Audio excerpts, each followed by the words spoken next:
మొదటి రోజు ఛార్జ్ తీసుకున్నప్పుడు కొన్ని సంఘాల నాయకులు ఇచ్చినప్పుడు నాకు ప్రత్యేకమైన ఇబ్బంది ఉంటుంది, నేను కలుసుకోలేకపోయాను. దానికి క్షమించాలి.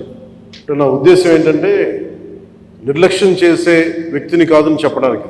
నా దృష్టికి రాగానే వెంటనే మీకు ఫోన్ చేసి మీతోనే మాట్లాడినట్టు. చిన్న చూపు చూసే వ్యక్తిని కాదు, మీ సమస్య నా సమస్య.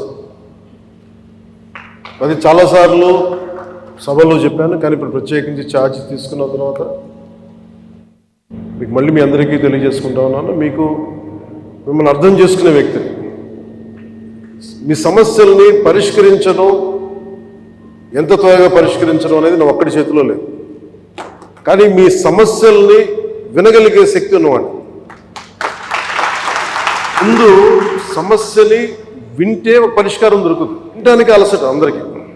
ప్రత్యేకించి తెలియజేసుకునేది నేను వినే వ్యక్తిని. సమ్మెలు గత ప్రభుత్వం మీద మా కోపం ఉంది, మీకు ఈ ప్రభుత్వం మీద మీరు మాట్లాడుతూ ఉన్నారు. యుద్ధ ప్రాతిపాదికన మీరు ఆ సమస్యను పరిష్కరిస్తాను. మీరు వచ్చి ఇచ్చారు. అందరం కలిసి పనిచేయాలి, మినిస్ట్రీ కానీ ఉద్యోగులు కానీ. ప్రతిసారి వ్యవస్థకి ఒక తుప్పు పట్టినట్టు పట్టేస్తూ ఉంటాం. దీన్ని బలోపేతం చేయాల్సిన అవసరం ఉంది. దీనిని సమస్యలు ఏవైతే ఉన్నాయో మీ అందరికీ ప్రతి సంఘం తరఫున చేయదలుచుకున్నాం. మా సమస్యలు ఇవి, లేదంటే మేము ఇలా నిలబడతాం, కొంచెం ఇవన్నీ చెప్తా ఉన్నారు. నేను మీకు ఈరోజు మాటిస్తున్నాను, పంచాయతీ పనులతో పాటు మీ సమస్యలను కూడా నేను వినే వ్యక్తిని.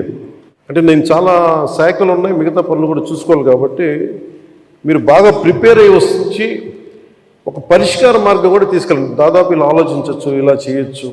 అంతకుముందు 2014 వచ్చినప్పుడు మా మీద కొంచెం కినుకుందన్నట్టుగా మీరు అన్నారు ఇందాక. గత ప్రభుత్వం వాళ్ళందరినీ భయపెట్టింది.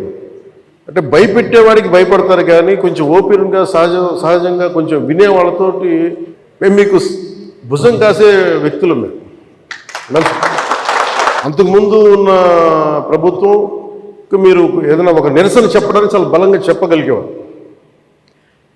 కానీ ఇప్పుడున్న కూటమి ప్రభుత్వం మీకు అండగా నిలబడుతుంది. ఫస్ట్ ముందస్తుగా మేము మీతో గొడవ పెట్టుకోవడానికి లేదు. ఫస్ట్ ఒకసారి ఏమైపోతుంది, అందరూ ఒకసారి వచ్చేస్తే నేను మాట్లాడలేని పరిస్థితులు తప్ప, గత 10 రోజుల్లో గత ఛార్జ్ తీసుకున్నప్పటి నుంచి నేను రివ్యూలు చేస్తూ ఉంటే ఉన్న పరిస్థితి, మీరు ఉద్యోగాలు లేవు, లేదంటే మనకి పర్మనెంట్ చేయలేదు, లేదంటే కూర్చొని గ్రేడేషన్ మార్చాలి, లేదంటే 2003 మాకున్న ఓల్డ్ పెన్షన్ స్కీమ్ అప్లై చేయాలి, రకరకాల అనేక సమస్యలు ఉన్నాయి. వీటన్నిటినీ చాలా క్షుణ్ణంగా మీ దగ్గరతో వింటాను. కాబట్టి వీటన్నిటికీ మించి మూలం ఆర్థిక మూలం.